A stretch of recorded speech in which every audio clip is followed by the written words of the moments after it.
The Anaheim Union High School District Board of Trustees meeting of August 6, 2026 is called to order at 2:21 p.m.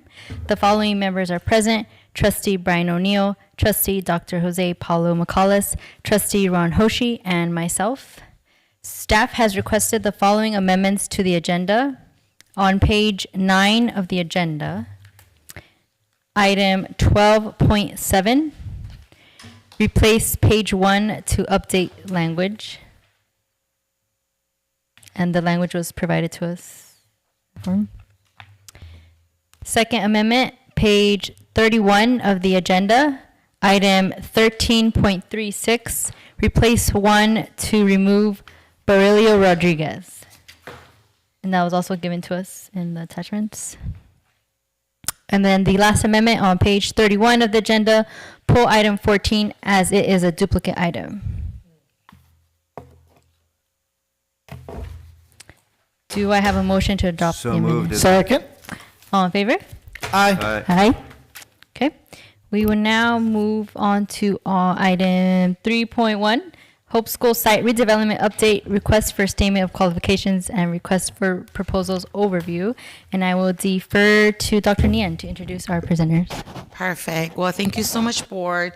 As you know, we have started this process some time ago. We now have some information we'd like to share with the Board, as well as get additional clarifications from the Board as well. And so our attorney, Cherry Tao, is here, as well as Barry as well will be presenting to the Board. And then we will also have a Q&A after the presentation. Barry, Good afternoon. We wanted to spend a little bit of time going over with you the proposals that were received with regard to Hope property.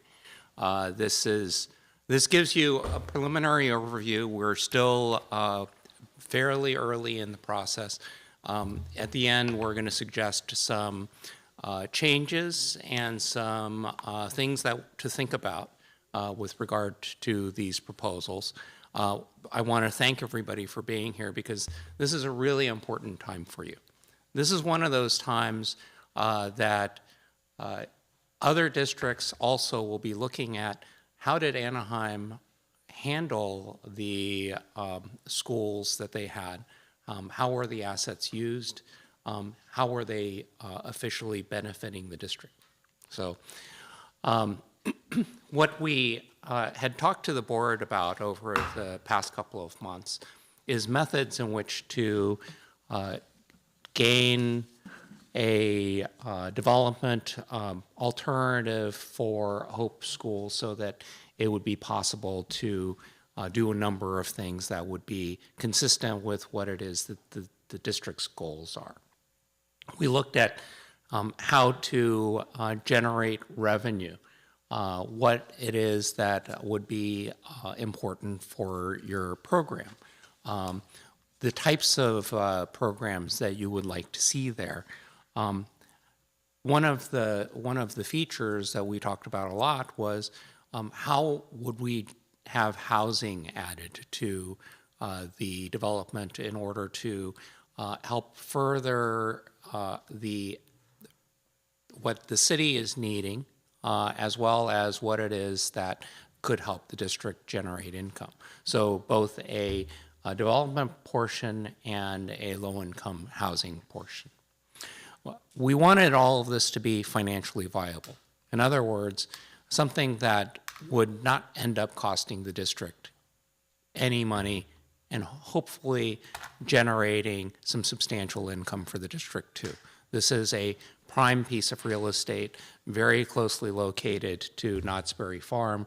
It is a prime property for a development proposal.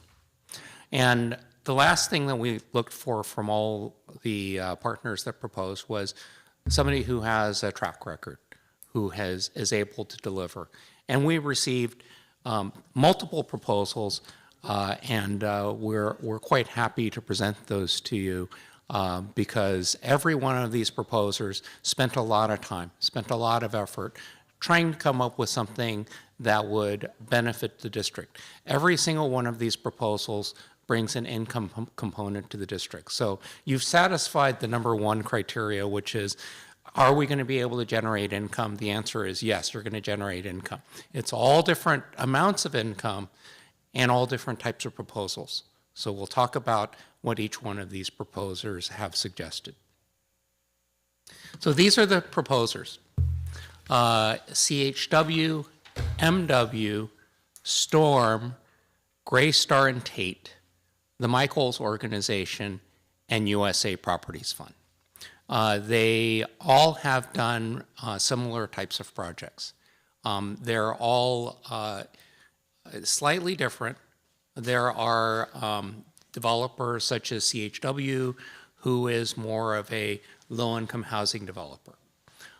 There are private-based entities. Storm and Gray Star Tate are more examples of private-based entities. And then there are mixtures. For example, USA Property Funds, MW, they're more a mix of the type of developers that are out there with both private and public financing. What we also did was we tried to break it down into our various components. So you'll see the first one is housing, what it is that's being proposed. Next one, healthcare, the financial structure, and then if there is a track record of any litigation or potential history. Generally, every one of them is relatively clean. They're all large entities. One of them has a little bit of litigation history, and we'll go over it, but that doesn't necessarily mean it's something that you should be alarmed with. It's just something that requires further investigation and discussion. So this first category is helpful to look at, which is what is it that is being proposed? Basically, what is the density of the project? And you'll see the densities actually have a fairly substantial range. From very dense, which is CHW, and that particular proposal is around 500 units, down to one of the smaller developments, which is the Storm development, which was 255 marketable units. So, I'm sorry, 200-ish units. So you have kind of the range of what it is that is possible to develop. We noticed something with regard to the proposals. One of the things that we had talked about previously was CTE. Career tech being a healthy component of what it is that this district wants to bring.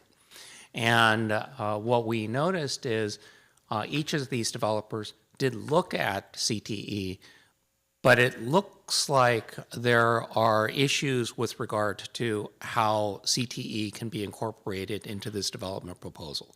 So we're going to talk about that in a later slide, but I wanted to alert you to that first. So when you see the notations that they didn't propose on CTE or they left that completely for us to evaluate, that was not because of just inability or they were defiant and chose not to. There's reason for that. So we'll talk about that too. This financial structure, in some respects, is perhaps one of your more important components, which is you need to know how it is that the entire project is going to be funded and whether or not it's possible to have the project reach completion, or if you're only going to get phases before the developer has to do additional investigation or additional financial work in order to make the development work. So the first developer is CHW. What they did was they put together a primarily workforce housing related development. We noted that with regard to healthcare, they did do an early outreach to Providence, But like a lot of the other developers, the healthcare component is not well developed. So we need to go back and talk to them a little bit more about the healthcare. Similarly, virtually all of the developers did not develop CTE. So they left a component of CTE, a parcel for CTE, which also requires further discussion. The financials, I'll note to you, what they were primarily going to utilize is tax credits. So my impression is more low-income housing, more traditional low-income housing methods of financing, and this is a multi-tiered tax credit-based approach to funding. So this is going to be a multi-phase project that has been put together. You'll see over on the left-hand bottom side is some of their joint use type projects.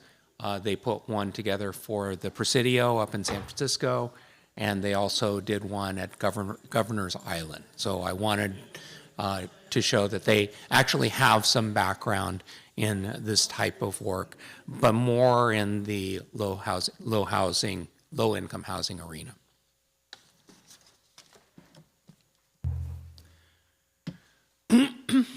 We talked about this. This is just a good way of showing it. No CTE, and you know, they checked out with their legal and litigation, and just a summary of how they plan on financing.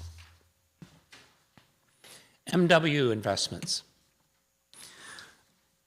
This was a dual track 255 unit market rate townhomes with workforce housing of 85 units. They did dedicate 5 acres for the healthcare component. And like the others, CTE, they did not really talk about. Their approach with regard to financing was primarily public-related financing, real estate investments trusts. It looked like it was a combination. So we're going to have to explore with them more on what it is that they're thinking about. Over on the left-hand side, you'll see that they have active projects that they've done with Duarte Unified and Ventura Unified. So they have some school experience. So that's a added plus.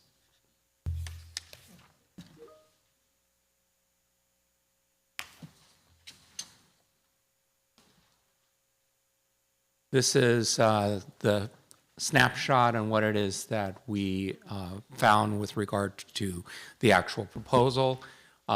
We did not see any litigation history, but you know, we still have to do some investigation just to make sure. And what it is that they did not have in their proposal, we need to explore with them a little bit more on the healthcare. And then with regard to how they're going to finance, we need a little bit more on exactly how they're going to go about financing. The next developer, this one is actually interesting. This is Storm. Storm has done a number of school projects. They're primarily a housing developer from what we could see in their background and data. And they have done projects at South Whittier, Bassett, and Compton Unified School District. I know of these projects, and they're all housing projects. So consistent with what their background is, what they suggested is that they would be able to bring housing to the district, but they would need to essentially bring in another developer in which to help them with some of these other components of the project. We did note that they are 250 units of housing. I'll note to you that when you're evaluating based on the number of units of housing, this is actually on the low side. So we were trying to figure out why their number was on the lower side for housing units. when they left components of the project for other portions of the project, whether or not it's because of financing, because of other restrictions. We'll have to have some talk with them to kind of even up their proposal with everybody else's, or to try to determine if they're too much of just a housing developer and that we need to talk to some of their other partners too.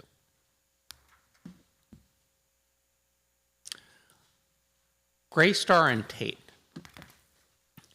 This was perhaps the most complete of the proposals. They touched every aspect of the proposals, though I will say on the CTE and on the healthcare, it looks preliminary. So that's why we're saying needs a little bit more work across the board with all of the different developers. They have some history, which I thought was interesting because they've done quite a few mixed-use projects that are fairly well known, some with the County of Orange. So we found their proposals quite interesting with regard to what it is that they've done as far as joint projects with other public entities. One of the ones was over on Jamboree, near, I think it's in Costa Mesa. So that gives you a kind of an idea with them. They did do a complete proposal, whereas some of the others, they left components.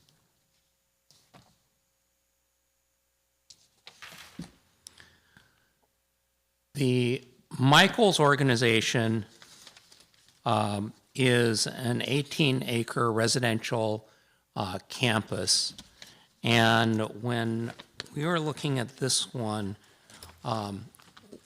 we noticed that they had the highest lease payment. So I'll note that to you. I think that they had indicated they would be willing to pay up to $1.2 million a year for the underlying lease. So that's a number to keep in mind. We'll go over all the numbers so we can compare them in a moment. But it gives you a kind of an idea of how they went about it. My impression from this developer was that they had components of this project that was built off of low-income housing tax credits also, kind of like the first developer. But it looks like they also have a mixture of different types of methodologies in order to make this work. You'll notice there where it talks about tax-exempt bond issuance, that's usually a low-income housing component is how they're going about the financing. We also found with the Michaels group that they left 2 clear acres for the healthcare component. So they haven't really thought about it.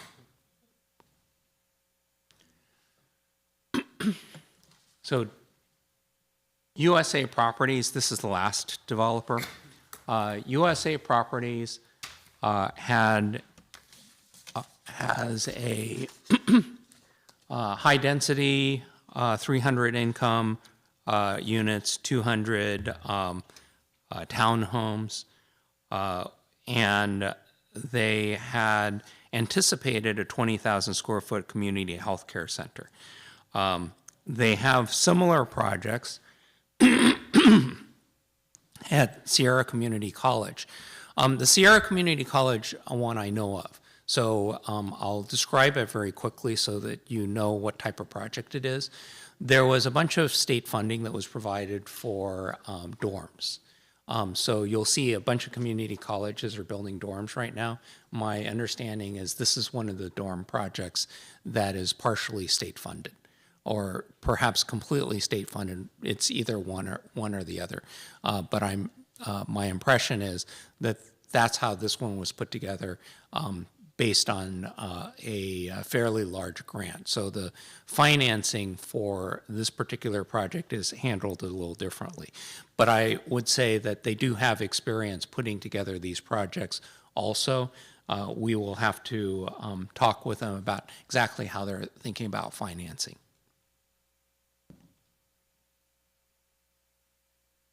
So let's talk about the different kind of spectrum of projects. You have on the one end where on the left-hand side, we've gone over a couple of developers where they primarily did space allocation. They said, okay, we're going to develop our housing component, but the rest of it, we're just going to leave spaces. And some of them actually said, we would rather just leave it up to the district, let the district do the development, let the district talk to developers. That's not really what it is that our program was. So that doesn't really answer our questions, right? It doesn't really tell us that they're able to viably address the financing for the entire site. Then you have the other end of the spectrum, which is fully integrated. That's the far right. That other end of the spectrum is one where they tried to deal with all the different problems. So I put this key insight in down at the bottom, and there's a reason I put it in and why I talked about the CTE. So we're going to talk about CTE now. Each of the developers had expressed different ways of handling the CTE component. And we figured out with one of the developers that the CTE component was causing a financial load to the overall development. So what was happening essentially is the profitable parts of the development were financing the CTE component of the development, which is fine, by the way, because you want a fully viable project. But when you have this spectrum, that means that you're no longer comparing apples to apples. So you've got a developer who's willing to give you really good dollars, but they're only doing half of the project, right? And then you've got developer that's not going to give you quite as good dollars because they tried to incorporate a part of the project that essentially they're financing and losing money on. So they're taking a money loser and incorporating it into the numbers. So what that causes is it causes an uneven playing field when you're doing the evaluation. So that's one of the reasons why later on I'm going to make the recommendation. We need to talk to these folks a little bit more and tease out of them what it is that they really want to do with regard to one of these components. Now, you've all met Barry. Barry is our crack legal team who helped put a lot of these spreadsheets together. He knows this as well or better than anybody here. But he pointed out something that I thought was quite important. So CTE has a state funding component. CTE can receive state funding. You can apply for state funding and you can get funded for a CTE project, but it has to be at a high school. So that caused us to rethink the CTE concept because it dawned on us, hey, why are we making a developer carry the load on a CTE project when we can get state funding on a high school component of a CTE project? So therefore, that caused us to rethink, should we even have CTE on this site? Leads to some interesting possibilities. So one of the things that I thought would be particularly helpful for the district is if your first project is a successful one, is one that brings good revenue to the district, is looked at as a model for other districts, is something that the city would be happy with, is something that you would be happy with. So the component of having something dragged along because it is an important part of your educational program may be better for another one of our future projects rather than this one.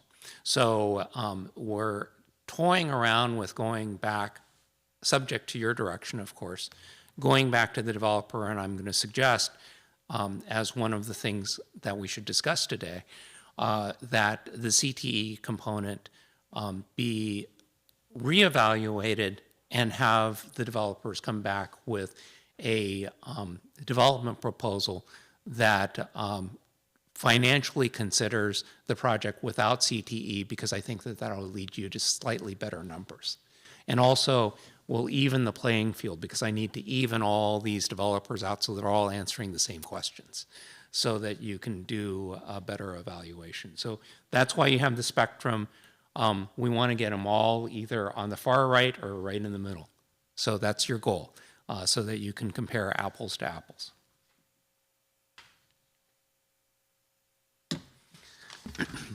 The next piece that requires evaluation is, how are the projects going to be financed? So when we were looking at the way that the financing is done, we had some particular concerns with multi-phase funding, because the multi-phase funding could present a problem for you if the financial picture out there or the economy changes drastically.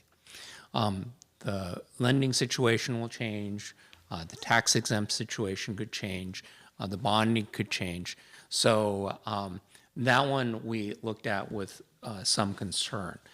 So just to kind of give you an idea, the one that looked like it was most multi-phased was the CHW project.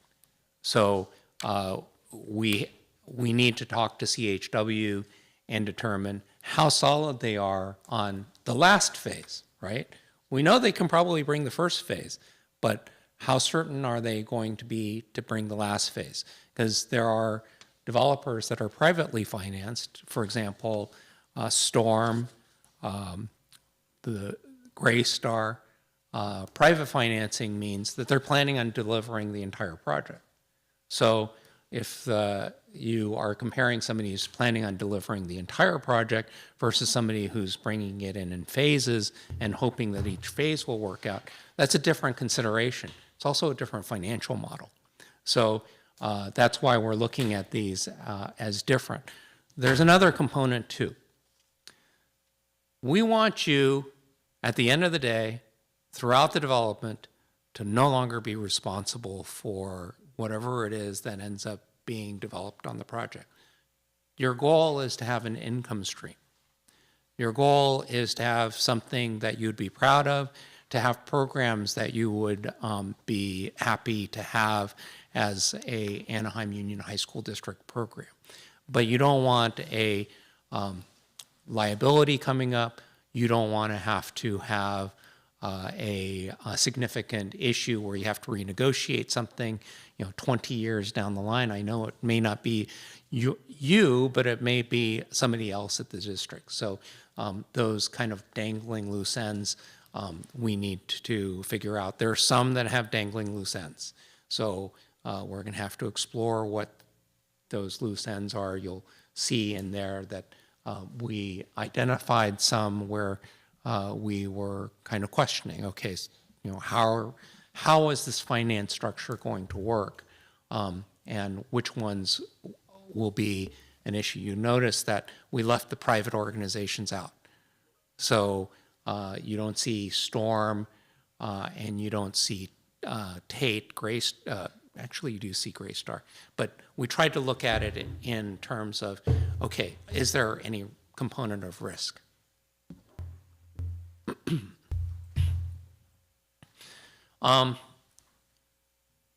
We also looked at legal.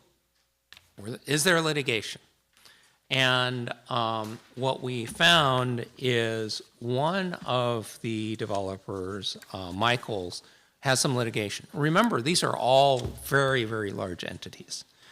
So I don't want you to be scared of the litigation, but it does require us to have a discussion with them. So we pulled some of the litigation history just so that we understood it. We've put it here so that you have the awareness. We will talk to them about the litigation history. There is a slide a little later about some of that litigation history. It is in Washington, D.C. They had a development. It looks like there might have been some issues, so we'll ask them exactly what it is that happened.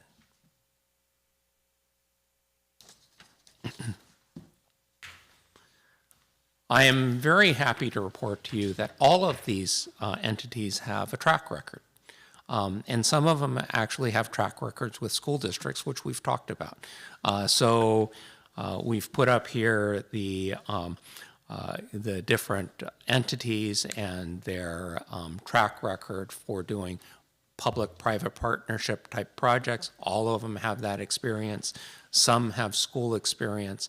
Some have more diverse school experience. So that's really helpful for you because of the track record. Your goal is to have somebody who has a track record, who can deliver, who you will be happy to have essentially as a partner delivering a project. So we have this summary here. The summary on the left actually gives you a pretty good idea of what it is that the density we're talking about. So some of them I talked about density before, but the densities are right here on this page. So you see you go from a high of 589 units.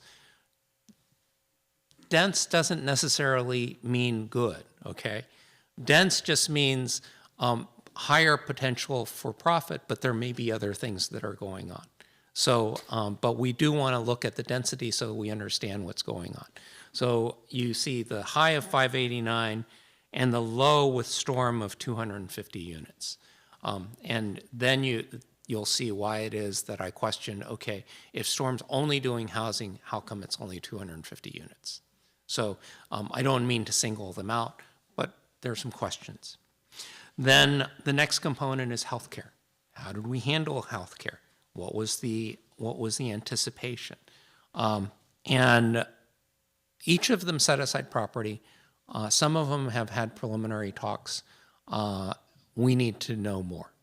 So that's the walk away from that. I think that they all need to do a little bit more work. But here's my suggestion.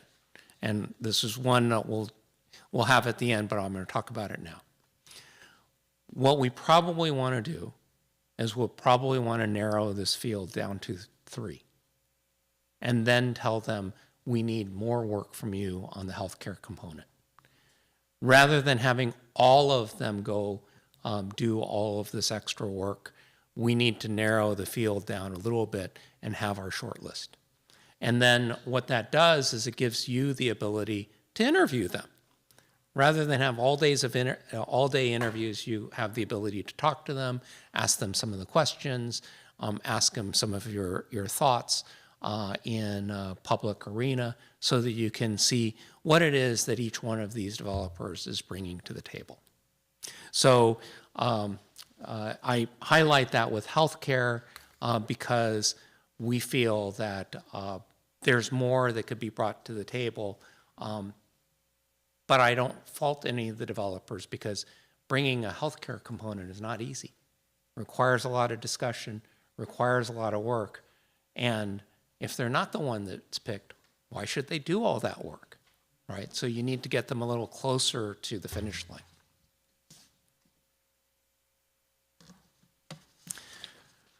This is one of our important pieces. You know, how is the financing going to be put together?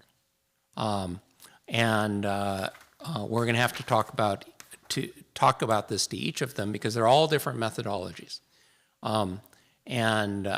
We need to be secure that you're going to be able to not only start the project, but finish the project.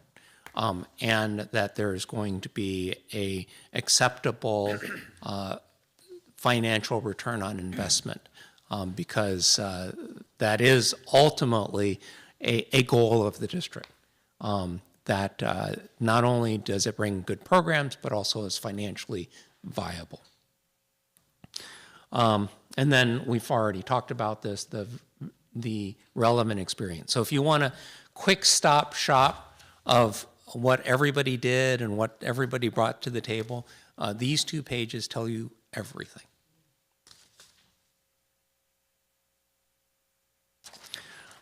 We had some follow-up questions, so we put the follow-up questions here.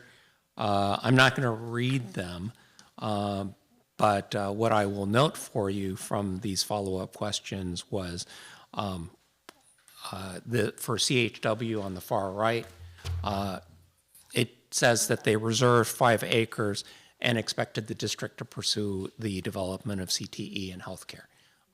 We're going to need to talk to them about that, because that makes it so that they're not proposing evenly with all the other developers. So that does make a difference, not because they don't want to do it, but because we want to have an even playing field with everybody. MW did the same thing. On the far right, they expected the 5 acres to be entitled, and then they excluded those projects from their ground lease. That is similarly something that we need them to either say, okay, we're going to do something with it, or we just can't, won't do it. And then, that'll require us to figure out some other way to evaluate. We may even go back to the other developers and say, exclude these so that we can do an apples for apples comparison. And then Storm, we felt was the least diverse. We're going to need to talk to them. How will they be more diverse? Is it only going to be housing that they're going to be able to bring? Why is housing the end all be all, right? Maybe we were wrong. Maybe they can prove to us that we should do all housing. We want to hear them out, because we want to see what is best for you as the district, and I don't want to foreclose on anything.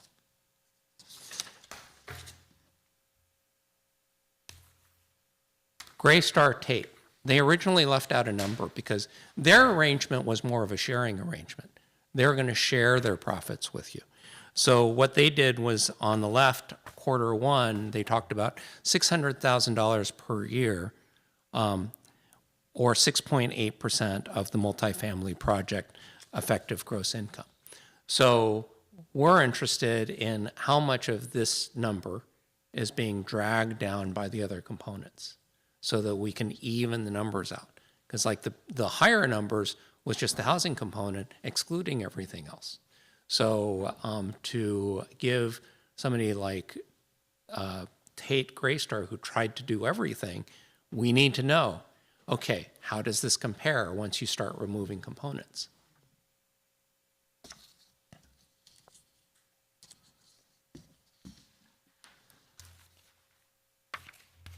Michaels, you'll see that question 3.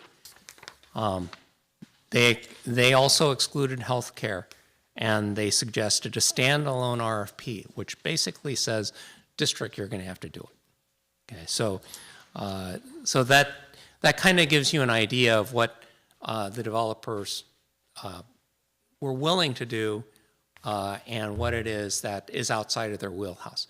Clearly, CTE looks like it's a problem for all of them, and I've explained why CTE maybe we should think about excluding. Healthcare is one that I thought was an important component of what the district wanted, so we may want to play around with that a little bit more and figure out how to make that a profitable component, have some deeper discussions, have some more thorough discussions with potential partners. Okay, so this is the litigation history. I'm not going to go over it too much, but it talks a little bit about that DC project. It looks like there were, the way that a lot of developers work is they do the entitlements, then they sell off to essentially merchant builders, and it looks like there's a dispute I can't tell whether it's because of the way it was set up or it's a dispute amongst the merchant builders, but we're going to have to ask them about it. USA Properties, we didn't get a response from. These are the questions. And these are the next steps. We need to review with each one of these developers strong and weak points from their development programs. We may even be able to tease out of them something that would help them better propose on the program so that they can make it better for you, more profitable, especially if we do something like remove CTE. Review the financial packages. We talked about that multi-phase that I'm worried about. And then review with each one of them, what is the anticipated schedule and what they, each of the developers looks at as a contingency, something that may go wrong that they need to plan for so that we can better understand and better evaluate what it is that is being brought to the table. But I will say this, each and every one of these developers is strong in their ability to bring you a development. So the fact that we're evaluating them and comparing them does not mean that they're not capable. Every one of them is capable. The issue is which one is the right one for you. So with that, questions, discussions, this is our chance. Thank you, Terry. Appreciate the summary of all our RFPs. I did want to start with questions on page 15. I know you mentioned, so this is the proposed housing units from each of the developers. I noticed some of them indicate how many workforce units are available, and then some of them don't mention workforce at all. Does that mean workforce is incorporated in the other areas or not at all? Some of them focused more on low-income housing, okay, which is similar to workforce. There's a difference, though. So if you do low-income housing, there's a income component. So if somebody makes too much money, then they can't stay in the workforce housing. So many of the teachers will not fit into the low-income component. They have to fit into workforce. So there's a difference between the two. Okay, so for example, like Storm Properties, there's no mention of workforce. Does that mean that's not incorporated in their proposal? The 75 low-income housing is that is probably pretty close. The 50 moderate income probably is. Yeah. That tracks pretty precisely with the housing statute. Yeah. Got it. Thank you. Perfect. That's why he's here. Yeah. So, Madam President, just a question go along with you. The definition of workforce housing, it can be any, it's not a method of construction. Is this a designation of a unit? Is that correct? That is correct. The idea is, as a benefit for your teachers and your workforce, you would be able to offer them housing that would bring them closer to you and provide you a long-term benefit. So can that designation be changed along the way, or does that have to be determined before or during construction, or? It's actually important to determine before. So when we put together workforce housing, there are a couple of things that we do. And what we generally noticed is there's a big difference between low income and workforce. So remember that first developer, CHW, they're doing a lot more low income housing. So what we try to do is we try to have a mix, and we don't necessarily take advantage of the low income housing development incentives. And the reason why is if you take advantage of too many of the low-income housing incentives, then you're essentially not making housing available for your teachers. So we will have to talk to each one of these developers about the mix and what it's going to do to their financing. It may have an effect on some of the ones that are doing tax exempt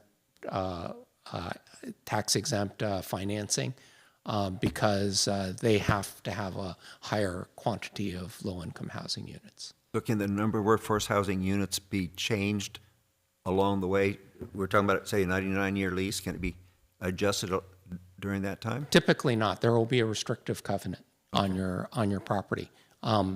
The workforce we're working on a workforce housing project right now where we designated a fairly large amount for workforce and then a smaller amount for low-income housing. And the reason we did that was we wanted to make teacher housing available. Barry has something. So the deed restrictions come off after year 55. Thank you, Madam President. Thank you. Madam President, with regards to bullet point number 5 on the last slide, that's showing here with regards to review of scheduling anticipated delivery, can we also find out information on how many current projects each developer is working on or will be working on? Can we I get think that that's information fair. as well? Yes, Thank you. we will ask. So going back to, sorry, did you have a question? Going back to the workforce housing, for clarification, these units will sort of be like on a lease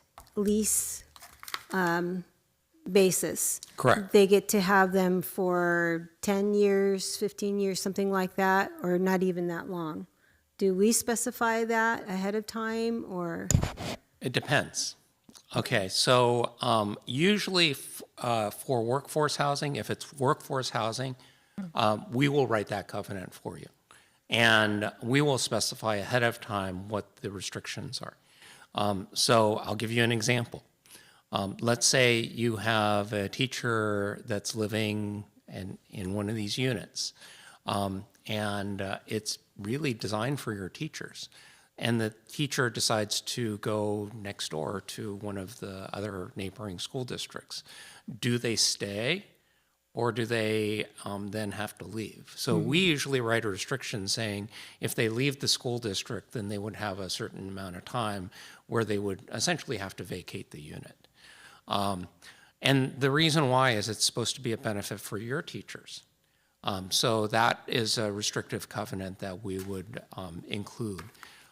For the low-income housing, you're primarily looking at certain qualifications that the person is at that low-income housing, that they're making a certain amount of money or below, and then they qualify, and if they make more, then they're outside of the covenant. On that note, actually, I know part of the RFP process, we asked to also allow our students who attend our district to also be part of the housing. Is that written in like the low-income housing or any of like the affordable units, like they get first priority? That would fit into the low-income and affordable units, yes. Okay. Though that is something that would be very helpful to, what we can do is we can make it more clear in the documentation. Got it. Thank you. Speaking of low-income housing, are we mandated to have a certain percentage of our units low-income? Yes. Typically, nowadays, because of restrictions from the state, the city is mandated to bring a certain amount of low-income housing, depends on their housing element.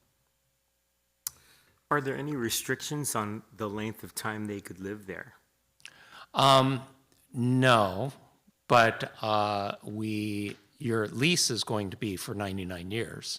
But the period of time can transcend that, but you're still going to have covenants, right? So if it's a teacher, when they're no longer a teacher, they're going to have to move. Other staff, when they're no longer staff, they would probably have to move. Low-income housing, if they exceed the income amounts, then they'd have to move. Would there be something in there if the teacher passes? Could the son or daughter, could that get passed down to them? Or I know, I'm getting into the weeds. You're getting into things that I honestly haven't scenarios. thought about much, but So- I'll tell you this. Because of the number of units, certainly one of the things that will be a component of this is a management company. So that you don't have to like don't have to do a deal. closed session where you're trying But to we evict want to, somebody. we want to make sure we Yeah. understand. So yeah, your management company will take care of We'll a lot take of care of that. What is the LIHTC apartments in the Michaels Low-income organization? housing tax credits. Okay, so this has to do with, a lot of these things have to do with how these companies are going to be financed. So, boy, it's really difficult to choose without having to go back and ask those questions and get clarification, especially the last one with the USA. Why did they not? What was the reason they didn't reply? They have missed our original email. Because they Thank knew you. you were coming to. Thank you for Okay, we don't want to count them out if they still Sure. want to be in the game. This is a really difficult to choose right now. We're not going to make you choose. Yes, that's not the. I mean, not choosing, Yeah. but to understand without all of those questions that you have. Think of it this way. Let me go back to this slide here. This is an extraordinarily strong showing. That means that your property is interesting to developers. They're able to develop your property, and you're going to make money from the projects. So we've satisfied many of your components that you're looking for. Now it's refining so that you can maximize profits, get what it is that you are looking for, and also bring you something that you are looking for that you'd be proud of. How are these chosen, these 6? They were responses to an RFP. They So all- we put out an RFP. If you recall, a couple of months ago, we had a resolution. We put together the RFP, and they were sent out. And there were some refinements and some questions, and then we had a round of questions based on what we saw in the RFPs. Okay. And what direction was given regarding CTE? Because it's such a vast thing that some of us haven't even gone to view some of the things facilities that, were kind of like things that we were dreaming of in our district. And now you're kind of saying, well, maybe CTE could be at another site in the future. So I'm kind of trying to understand when CTE was, I think, such a strong thing when we first were talking about this, and then some of these people didn't even put it in their proposal. Actually, no. The only people that put it in their proposal was Tate. But here's my impression. There's a really cool project I think that we were talking about going to, which is the one in Bakersfield. And I think that was a specially put together project. It's very successful. It's a really interesting project. And what I'm kind of getting the impression of is that it may be too specialized for your, a developer to put together because it's a very unusual type of project. What I also got the impression of is, and I'm going to give you an example. One of the projects that we did a joint use on is the Chino project. We talked about it a couple of board meetings ago. What we did was we had a high school, and then we split it off and built an industrial component, and we built a district office. Similar to this, but different type of development. And that high school remains. So a CTE component, if you had that situation, would fit well there and would receive state funding. So that means that the building essentially gets partially funded by the state, which means it's not as big a load. So I'm just looking for a better situation where you might be able to do a CTE on somebody else's dime. And it's not the developer's dime, because the developer's dime ultimately is yours. It wouldn't technically qualify since it is really a school site, so that it just wouldn't, there wouldn't be no way that they could qualify. Yeah, that's my understanding, yes. Oh, Dr. Nia, go ahead. We can double check with Carl, but the school code already has been moved to the new current site. So there is no existing site, and then there's no school on the address anymore. So Okay. that's not a school at this point. Doesn't mean that we could, down the road, do something, but what we're looking right now, there's no quote-unquote school on that campus. So, Thank you for clarifying that. On the item of CTE, is it, if we chose a different career pathway than healthcare, do you think that would open us up to more, I guess, plans? It's possible. I'll tell you this. We haven't thrown in the towel on the health. No, yeah, it's not. So we are going to do one more round of talking to the developers about the possibility of, focusing in on really trying to bring the health component to fruition. And the reason why is because that was one of the strong components at several earlier board meetings that we talked about. And it seems viable. And it may just be that it requires some sharpening of pencils, talking to different healthcare providers, and working out a deal. Got it. Dr. Fee? So a couple questions and wonderings. With the CT piece, something I'm just thinking about kind of outside the box is, well, public health is a potential priority for our board. I mean, you could potentially work, or the developers could work with Hoag or Providence or one of these providers, and a condition of the lease could be that they're providing our students internships with our medical pathways. So we're not building CTE spaces per se, but they're getting real-time experience learning and applying their learning that they're getting in the classes on our campuses, but then applying them in the hospital, much like they do at Kaiser, for example, in our summer AIM program.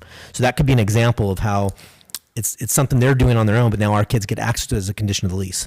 And then one of the things that Amy had kind of whispered to me that we had talked about with Bakersfield is, I know it's not a school at the moment, but CVA could be portable, That's right? exactly where They're I virtual, was thinking. so you could have a school there. And with our concurrent enrollment, it is always possible that any student in our district, they don't have to be a CVA student, but they can currently enroll at CVA, which is there, and can access whatever ultimately is built on that facility as it relates to job experience or work-based learning. Doesn't have to be a specific base like what we saw in Bakersfield, but we could be creative with what's brought there to give students those kinds of experiences. Kind of like we joked about earlier, but it's true, like what we're seeing happen at the Vibe. I'm not saying we're building a Vibe there, but you have all those businesses there that, as a condition of the lease, our kids could get access to. Oh, Right. it's fantastic. Actually, I remember earlier conversations that we had. The board was so animated about the possibility of bringing something like that to not only the property, but also to programs that would add to basically the student, the learning environment here. So Barry and I are convinced we can bring you something like that. So we're going to keep trying with the developers. And if they can't, then we'll come back and let you know. But we want to try to bring you that component if we can get it. Thank you. We appreciate And that. Thank you. I think the healthcare was just one component, because when we visited, we just saw so many possibilities of things that could connect our students to some of these pathways, some new pathways that we haven't even imagined. I just really want to make sure that the rest of our board has an opportunity to see a facility like that, and actually you and Barry as well, because I think it might enlighten you, see the possibilities that it would be very different, but I mean, our district is innovative and we always think things in a new way, so. You are one of the most innovative districts we see. So Thank you. You are perfectly poised to bring a healthcare component, and you're just down the street from some of the greatest health institutions that are around. It seems like it's definitely a possibility. In your discussion with them, have you talked about physical size of the healthcare unit? What was going to go into a healthcare unit? The teaching modality of it? What have you actually talked to them? We haven't talked about much. We've left it open for discussion. And part of the reason we left it open was there's a spectrum, right?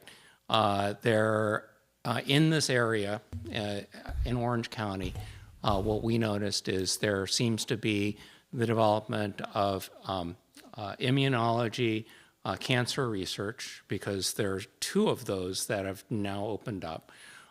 There's also community health care, right? So like in the South Bay, like the Torrance, Redondo area, that's big. And then there's other different possibilities. So you have that range from community health care all the way to a research center. So we didn't want to limit it. We just wanted somebody who had some vision for this location.